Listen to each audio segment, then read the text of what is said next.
everybody. I am Github, and today I will be showing you how to solve a very big sum challenge on HackerRank. Right now I'm in my attic, and it is about 40 degrees up here, so I want to fucking get this done as soon as possible for you. Let's do it. Alright, so let's do it. This is your basic HackerRank layout. We got me, Decode. I just filled this one in, but ignore that. Act like it hasn't been done. We're doing a warm-up algorithm, a very big sum. This is one of the first ones that you do on this site. And it's good. It's great. It teaches you the basics, and we can just get right into it by doing this. So what does it want us to do? The problem is we want to calculate and print the sum of the elements in an array, keeping in mind that some of those integers may be quite large, hence a very big sum. Complete the function in the editor below. It must return the sum of all array elements. And then we're going to want to look at the input format and the output format. The input format, the first line of the input consists of an integer n, the next line consists of n space-separated integers contained in the array, and the output format is print the integer sum of the elements in the array. Ignore these constraints for now. Sample input is 5, and then there you have it, 5 very big numbers under it, with the output being the sum of all these numbers. Let me just close that. Alright, so the range of the 32-bit integer is blah blah blah. We don't need to read that. So what we're going to want to do, this is actually the code that we're going to write, but I'll erase it for now. And again, if you need that code, you can just look at the description for this, and it should link you to a GitHub page for the code. Yeah, and you can just run that. Alright. Or you can follow along and actually learn something. So what we're going to start with is using system. And the using keyword is used to include the system namespace in the program. Alright, and this we're building out a program right now that's essentially going to take that input and then give the desired output. The string of numbers, and then the output being all those numbers added up. Alright, and so because this is a program, it's going to start with us declaring a class solution, and everything, all the methods, everything that we need to run this program is going to exist within this solution class. The first thing we are going to write is static void main string, and then these open brackets, args. So this method defines the main method, and the main method is always going to be the entry point for any C# program that you're writing.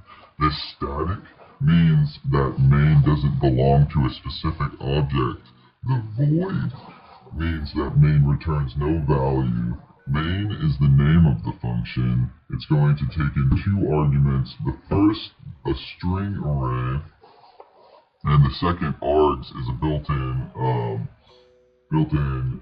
command line arguments that you'll receive from the console or whatever. Just know that this is like the basic method for setting up a program. So we're going to define our first variable, which is based off of our first input. We'll call this int n. And this is going to be the first number in the input. So, for example, 5, the first line of the input consists of an integer n. So we call this int n. Int n equals convert.toInt32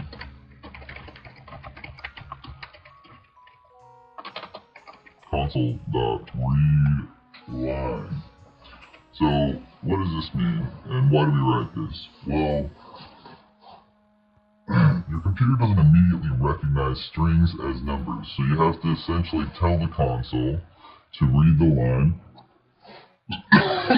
and then you have to tell it to convert that line from strings into numbers. The 32 here is because it's converting the string representation of the number into a 32-bit signed integer. You don't need to know too much about this besides the fact that when data comes in as a string and you want to do number stuff with it, like we're about to do, then you're going to want to have to use this convert 2 and 32. And you got to do what you got to do, you know. Next, we define string array by writing string with the brackets, and we'll call this rtemp. ARR is short for array, temp is short for temporary, and this we tell the console to read the line and then dot split, single quotations, and a space in between these. So this represents the second line of input the numbers. So this is going to be like these 5 numbers. And it's going to take them in as a string array, right? And we're calling this temporary array, or r_temp, console.readLine.split. So this split is a built-in function of the system namespace. And what this is essentially going to do is it's going to take all those numbers that are coming in and split them at the space in between. So now that we have our string array nice and split up, we are going to want to define an integer array by typing int and then the brackets, and we'll call this just arr, r short for array, equals array.convertAll, another built-in method, and this built-in takes in 2 arguments, the first being our temporary array of strings, and the second being a method to int32.parse, which will take all the strings within the string array and parse them into 32-bit signed integers, which we want. We want numbers because we want to add them up.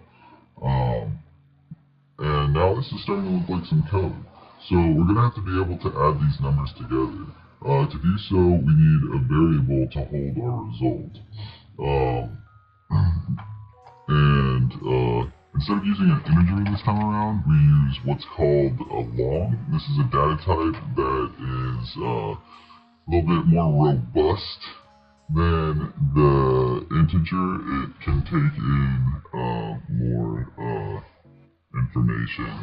And since we're working with a very big sum or a very big number, we're going to want to use the long data type instead of int. So long sum, and this is going to be a placeholder, so long sum equals 0, and we have this sum sitting there as a placeholder. What's next? We're going to need to basically add all the numbers together so we get this output looking like so. So to do that, we're going to write a for loop for int I equals 0.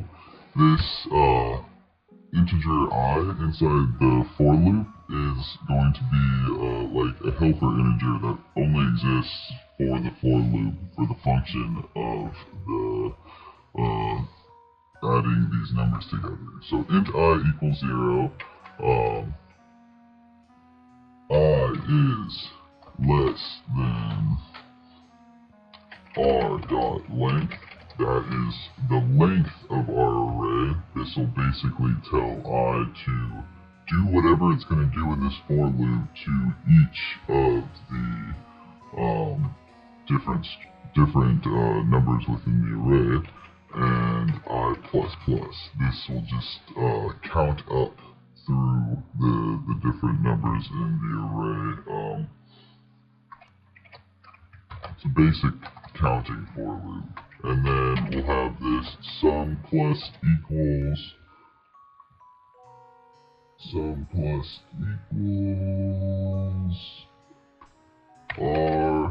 r.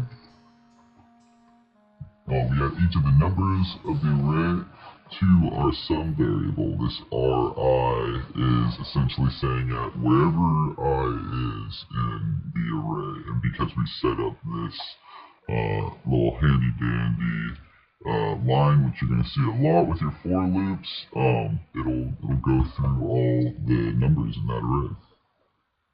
Alright, cool. And then we wrap this baby off by doing the last of our code, which is the console.writeLine sum. So everything looks good there. This will write our line to the console, we'll run our code, and what do you know, it passed. And it's beautiful. And maybe this is the first code you've written, and maybe you've been writing code for a while and you're wondering why you're watching this still, but that's it. We can submit it, and now we're one step closer to being real C# hackers. Way to go.